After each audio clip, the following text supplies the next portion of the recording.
Sa ulo ng mga nagbabagang balita, mga mamimili kanya-kanyang diskarte sa pamimili ng Noche Buena. Pagbubukas ng commercial flight sa Luacan Airport tuloy-tuloy na. Baguio City balik sigla ngayong Pasko matapos ang pandemya.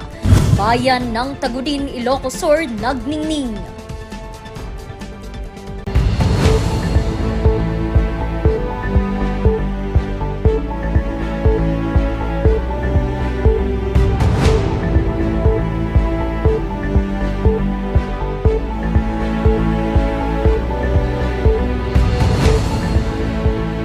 Live from the studio of RNG Luzon, this is Luzon Headlines.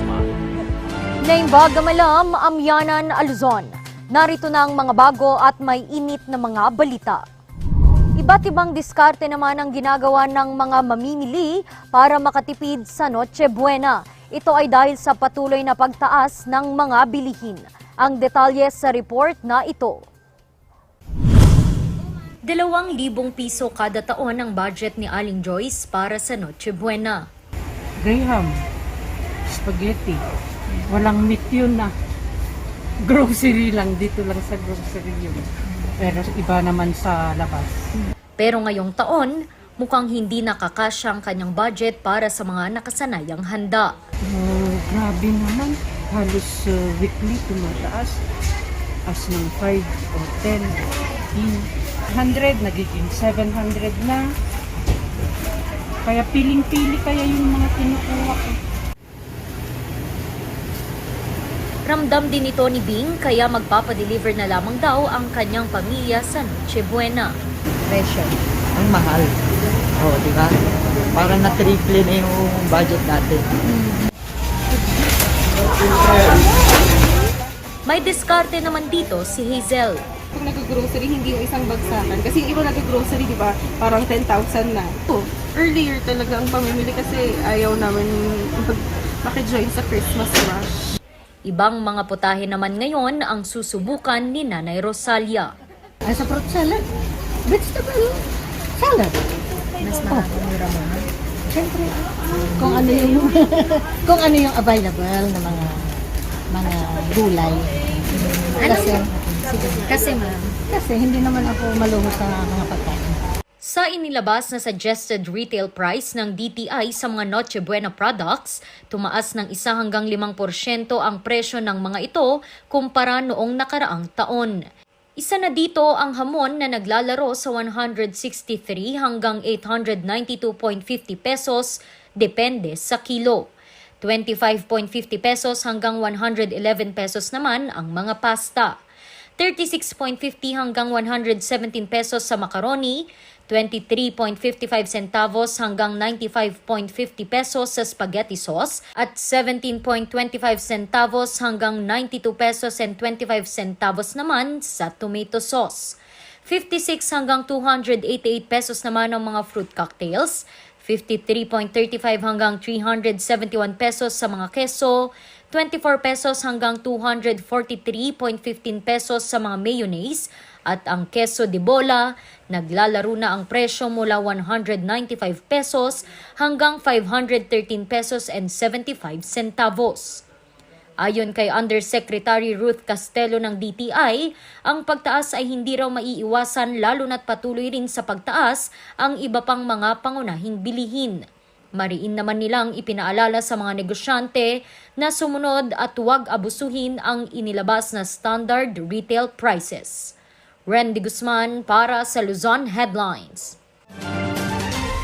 Inaasahang makapagbibigay ng mas maraming oportunidad para sa lungsod ng Cebu at Baguio ang muling pagbubukas ng Luacan Airport.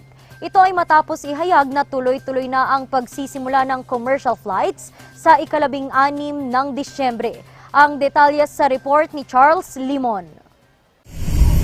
Handang-handa na ang pamahalang lungsod ng Baguio at Philippine Airlines sa pagbubukas ng Luacan Airport sa commercial flights sa ika-16 ng Disyembre. Kaya ang sektor ng turismo punong-puno ng pag-asa. There are different sectors in the Tourism Council and they have planned already exchanges that will happen like parehong creative city ang Cebu and Baguio. So there'll be an exchanges on culture and the arts. There'll be exchanges on education, exchanges on the hotels, and also the Restaurant Association of Baguio and the Restaurant Association of Cebu. Dahil dito, inaasahan din ng Department of Tourism ang mas madami pang pagdagsa ng international tourists sa lungsod. For the December 16 inaugural flight, we're also helping CAAP in the design. No, even if it's temporary, we're infusing some budget into the design of the existing airport. We have been there 2 days ago, Mayor, to ensure that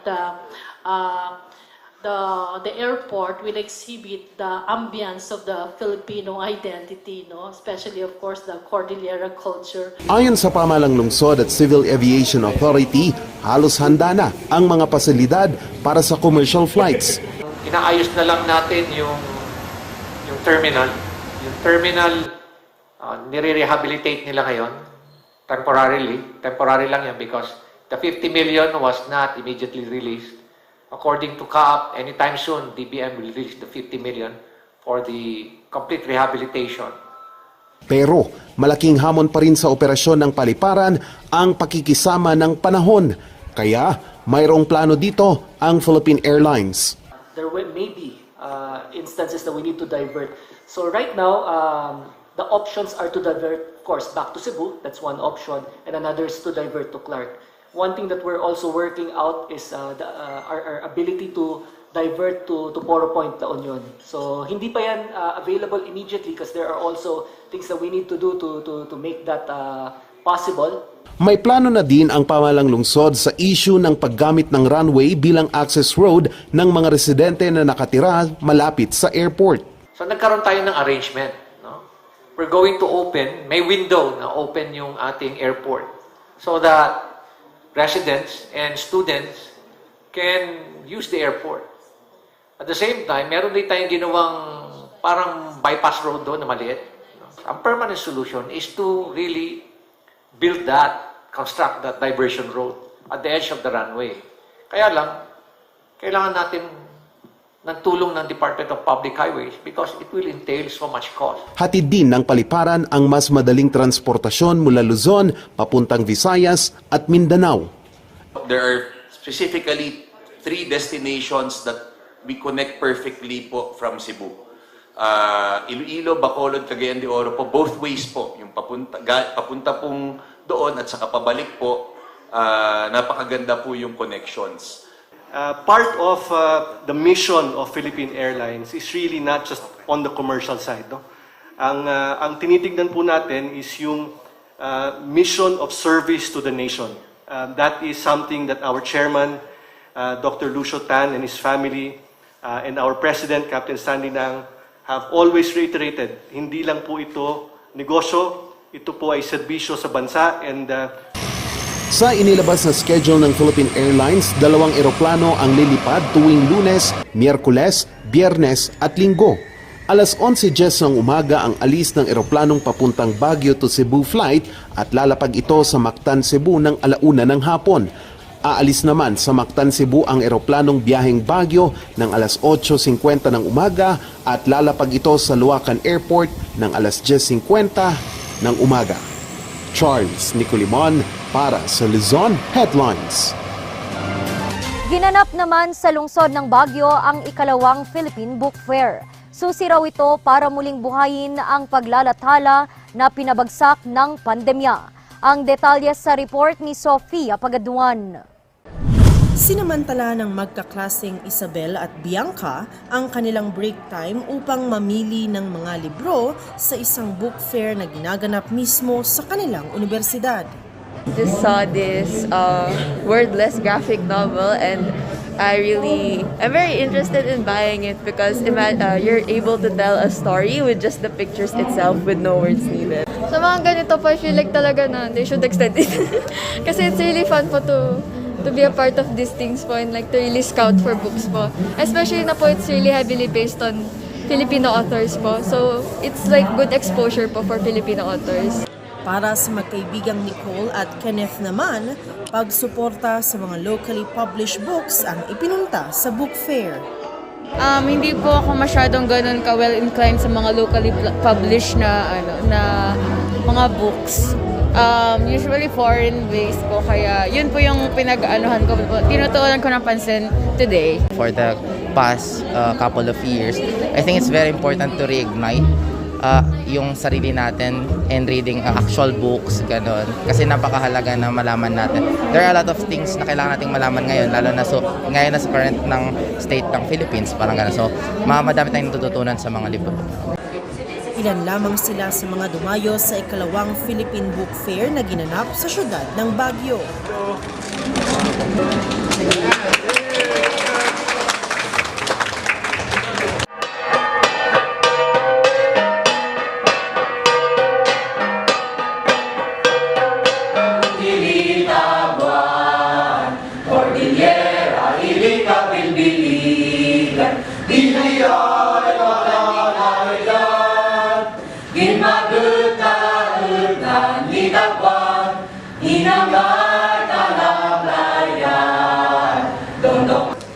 Makikita sa book fair ang mga locally published books.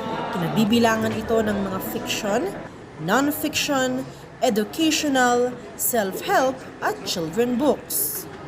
We in the local government appreciate the effort of today's event, especially now that we are in the age of digital transformation. Oportunidad ang book fair na ito sa mga publishing house na bumabawi pa rin dahil sa pandemya. During the pandemic, so since hindi tayo makapag-book fair talaga, meron naman kami ding isang in-offer na electronic books natin. Yun yung pansamantalang ginagamit during pandemic. Pero as of now, nakaka-recover naman tayo since ngayon, parang ngayon, karoon tayo ng Philippine Book Fair.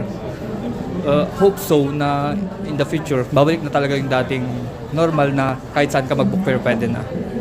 Pero bukod sa pagiging selling event, target umano ng Book Development Association of the Philippines na mabigyan ng inspirasyon ang mga manunulat at publishers na maglathala pa ng mas maraming libro. Makatutulong kasi umano ito sa ekonomiya ng bansa. What we want to do is tell people that intellectual property or the creation of books, which are properties of creations of the mind, can contribute to the GDP of the country. So we want to say that creativity contributes to national development. So these books published by Philippine publishers can serve as an inspiration to the creators of the Cordillera region so that they can also create from their own stories, from their own context and publish. Sang-ayon dito ang ilang publishing houses. Oo naman, malaki po ang may tutulong nito sa ekonomiya natin. Oo. Kailangan kasi yung mga bata natin ngayon maging nila yung pagbabasa, 'di ba? Kasi in that way marami silang matututunan, hindi lang yung puro Facebook, 'di ba? Yung online So, importante pa rin talaga yung pagbabasa natin. Ang book fair na ito ay isinagawa buhat na rin ng pandemya. Layo nitong ihatid mismo ang mga bookshop sa iba't ibang rehiyon sa bansa at makaakit pa ng mas marami pang manunulat.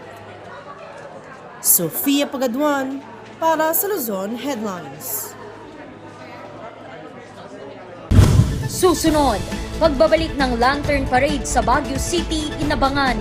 Yan at iba pang mga balita susunod na.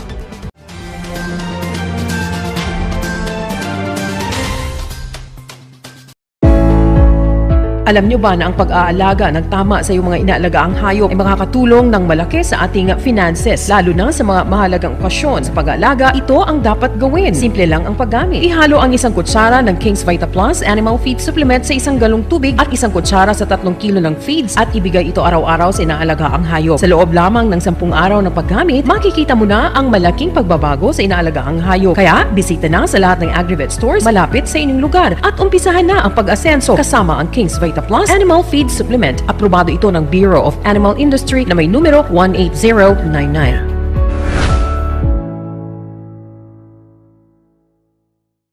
Kapag ang bawat isa ay protektado, ligtas at kompleto ang Paskong Pilipino. Ngayong December 5 to 7, isama na sa Bakunahang Bayan ang mga bagets edad 5 hanggang 11 at mga kapamilya at kaibigang edad 12 pataas para makuha ang biyayang proteksyon, handog ng mga bakuna at booster. Dahil sa Bakunahang Bayan, bawat Pilipino mas pinaslakas ang proteksyon. Alamin kung saan ang pinakamalapit na bakunahan sa inyong lugar sa tulong ng inyong LGU.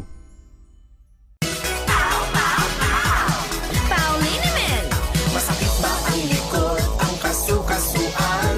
Namimitig o masakit ang iyong kalamnan? May rayuma, arthritis o nahihilo? May stiff neck, flatulence o masakit ang ulo? Sa Pauliniment, ginhaway, garantisado. Pauliniment, isang pahid ka lang. Dahil walang out sa PAO! Bulok, maliliit at hindi ba malusog ang inyong mga halaman? Omega Green ang kasagutan. Ihalo lang ang 2 kutsara nito sa isang maliit na container at kaunting tubig. Pagkatapos ay ihalo sa knapsack sprayer at pwede na itong ispray sa mga pananim. Meron itong nitrogen, phosphorus, magnesium, copper at zinc na tumutulong sa pagpapaganda at pagpapabilis ng tubo, pagpapanatili ng nutrisyon, mas malagong mga dahon at panlaban sa mga sakit ng mga halaman. Hindi rin ito nakasasama sa kapaligiran. Pwede rin ito sa kahit anong klase ng halaman, mapa-highland crops o lowland crops. Omega Green by Encam Agri-Marketing, the ultimate friend of farmers.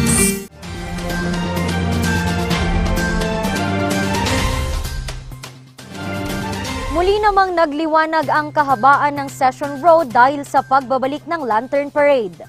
Pinailawan na rin ang Christmas tree ng lungsod. Ating silipin ang mga tagpo sa kwento ni Jobel Galapate. 9,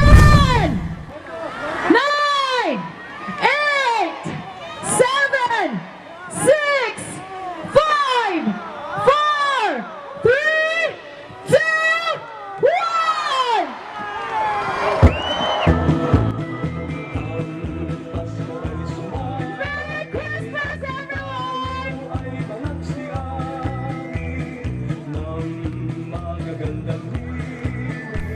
Muling nagliwanag ang Session Road matapos pailawan ang 49 feet at 6 inches na Christmas tree ng Baguio City. Gawa ito sa steel frame white mesh na pinalibutan ng iba't ibang mga beads, perlas, glitters at metallic paint lighting. After 2 years, we're going to resume the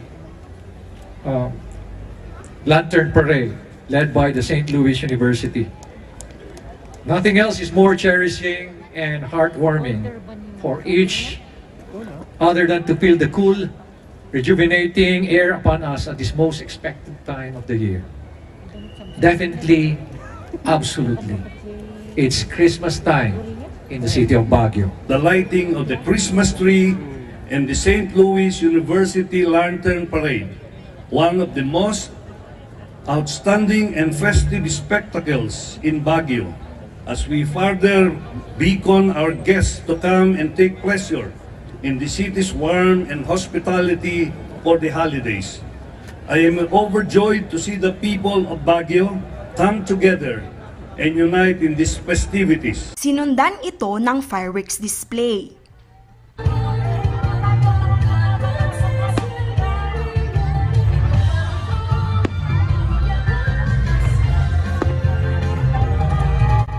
Naging hudyat na rin ito ng pagsisimula ng parada ng makukulay at naggagandahang mga parol ng St. Louis University.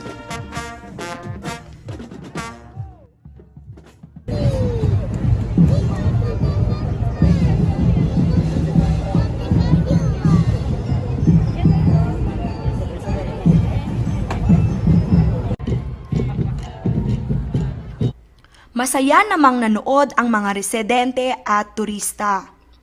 Well, sa ngayon, siyempre first time na naman na nagkaroon ng ganitong event.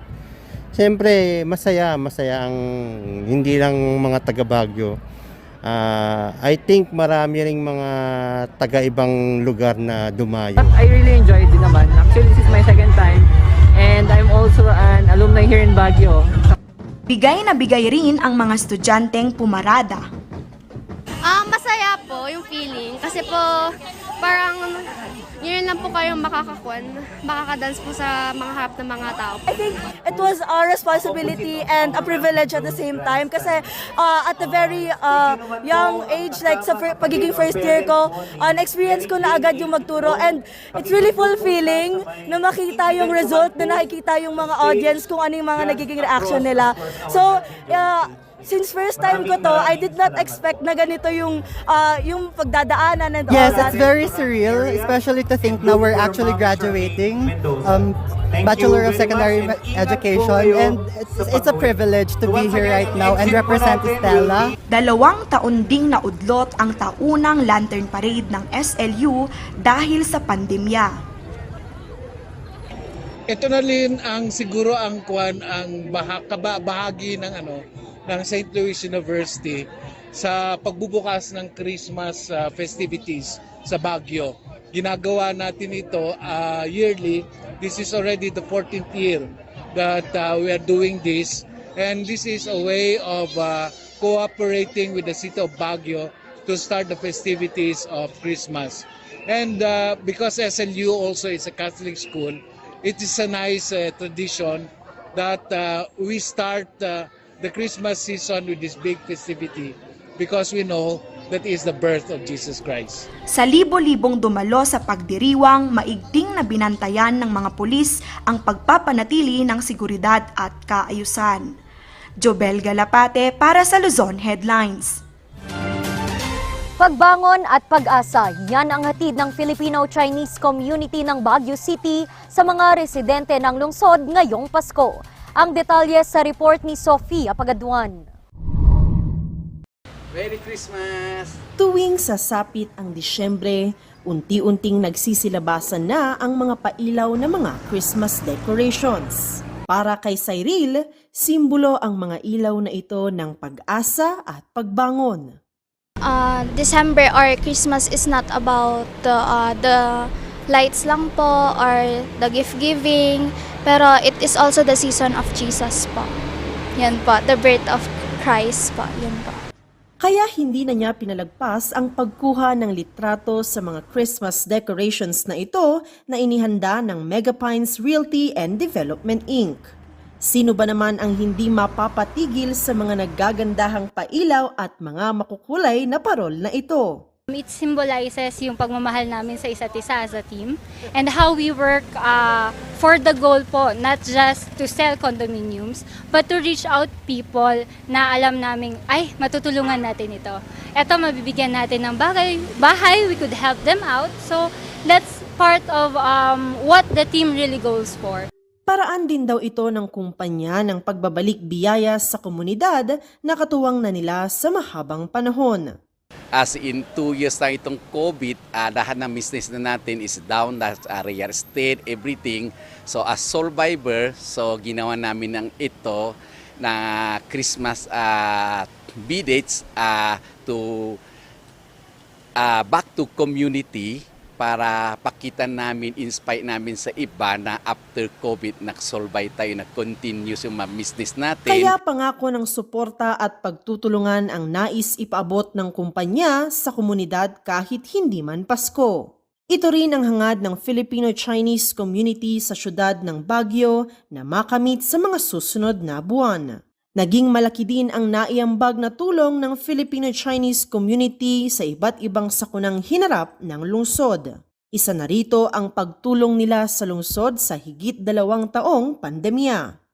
Lahat ng sinasabi ko, in-encourage ko sa mga young generation, lahat ng blessing natin is galing itong sa community. Kailangan i-share natin yung blessing extended to community. So, consistent through real estate business ito sa itong real estate industry, malaking tulong din actually sa community, intay dun sa employment, tsaka contribution. So, kaya kami, lagi dito kami sa handa tumulong. Naway magsilbi daw ang mga pailaw na mensahe sa bawat isa na kahit anong pagsubok man ang daanan ay mayroon pa ring liwanag na nag-aantay sa dulo nito. From Megapines Realty, Merry Christmas and Happy Holidays! Sofia Pagaduan para sa Luzon Headlines.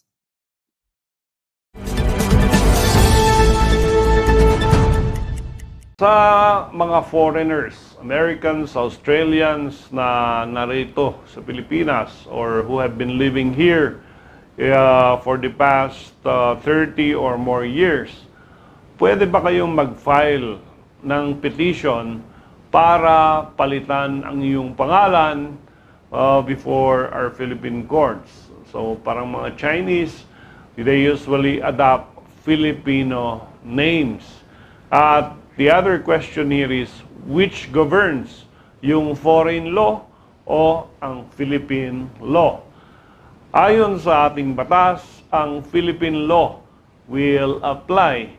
And under our Philippine laws, in order for the courts to acquire jurisdiction over the subject matter, kailangan yung petition shall be filed before the regional trial court by the foreigner asking for the correction of his name, doon sa records ng foreigner na yan. And you cannot invoke yung foreign law. Sabihin mo, doon sa Amerika, mabilis lang ito. At sabihin, I will not follow Philippine law.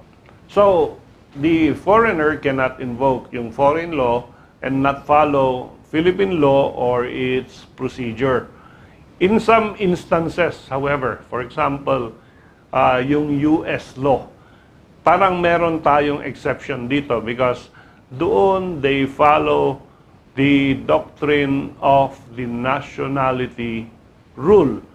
And ang governing rule nila, kung ano ang citizenship ng foreigner, yun ang rule na mapapalo. However, yung procedure, if he is in the Philippines, shall remain, and that is follow the rules of court of the Philippines and file a petition before the regular courts dito sa ating bansa. Susunod, bayan ng Tagudin sa Ilocos Sur muling nagningning ngayong Pasko. Ang kwento abangan.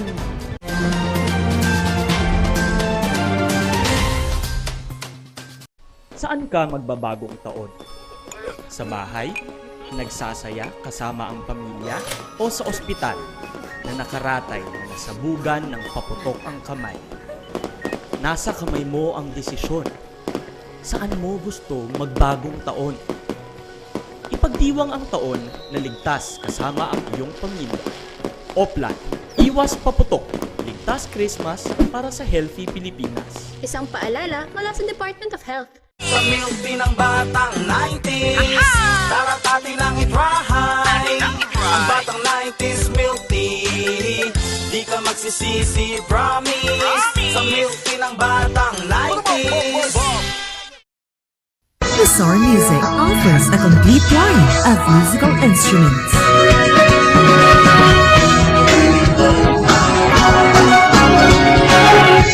Bizarre Music, Baguio's pioneer in online music and art lessons.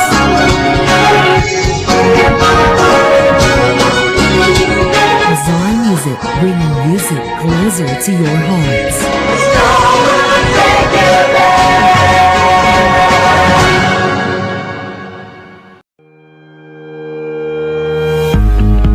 The Baguio Country Club, the first and only 5-star mountain resort in the Philippines, is fully equipped and ready to welcome you back.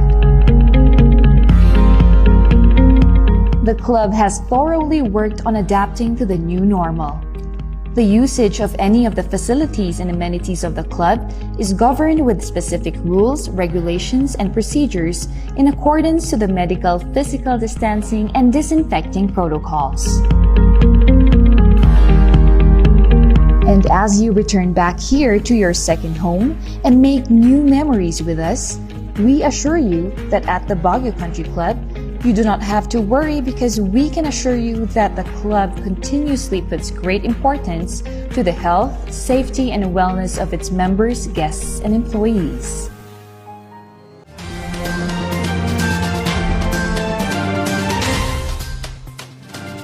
Muli namang nagningning ang bayan ng Tagudin sa Ilocos Sur matapos pailawan ang kanilang Christmas decorations at ang kanilang ikatlong Christmas village. Atin yang silipin sa kwento ni Charles Limon.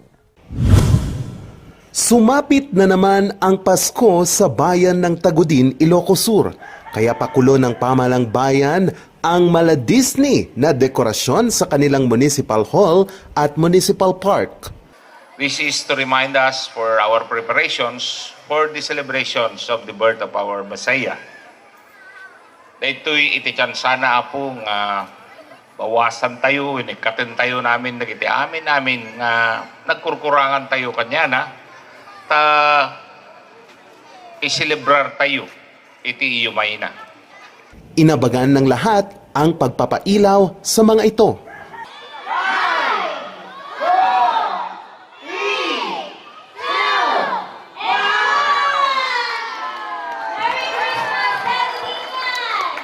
Isa sa mga nag-abang dito ang pamilya Lazo. Masaya, parang banding time na din namin.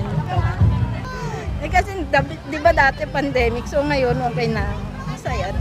Hindi naman nagpahuli sa pagpapakuha ng litrato ang mga residente sa mga Christmas decors. Masaya po kasi makakapasyal yung mga bata.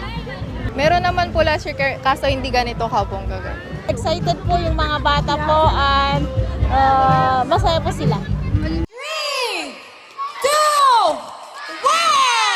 1! Merry Christmas! Bukod dito, pinasinayaan din sa bayan ang Christmas Village sa Barangay Libdong. Makikita dito ang mga entries ng 43 barangay na mga Christmas symbols na gawa sa mga rice straw o dayami at mga synthetic materials.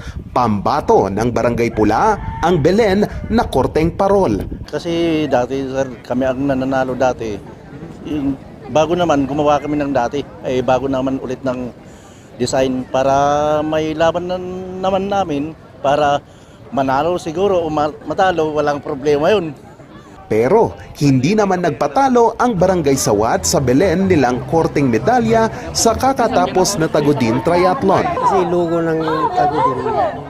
Yan, kasi ginawa namin yan effort. Tapos how many weeks pinagsikapan namin talagang gawin yan kasi yan ang kung baga sa kakaiba at saka jewel ng Tagudin.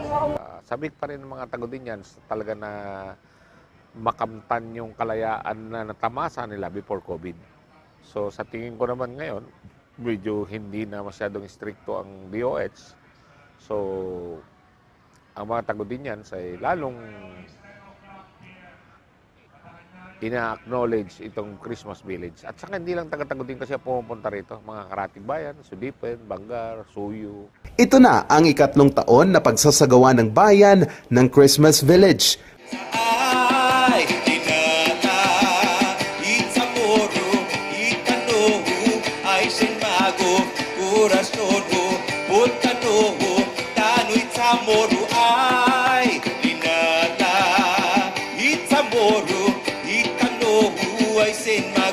Pero isa sa mga nagbigay init at aliw sa mga namasyal ang palabas ng Gumarasan at Cholate Guam Cultural Dance Troupe na mula pa sa Guam.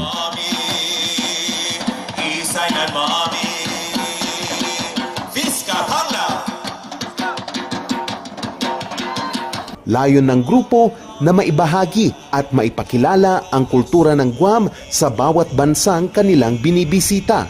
Paraan din daw ito ng grupo upang mapanatiling buhay ang kultura ng Guam. Libreng pasyalan ang mga ito sa bayan at magtatagal ito hanggang sa darating na Enero. Charles Nicolimon para sa Luzon Headlines. At yan ang mga balitang nakalap ng Luzon Headlines ngayong araw. 22 araw na lang, Pasko na. Muli, maraming salamat at magandang araw sa ating lahat. Happy weekend!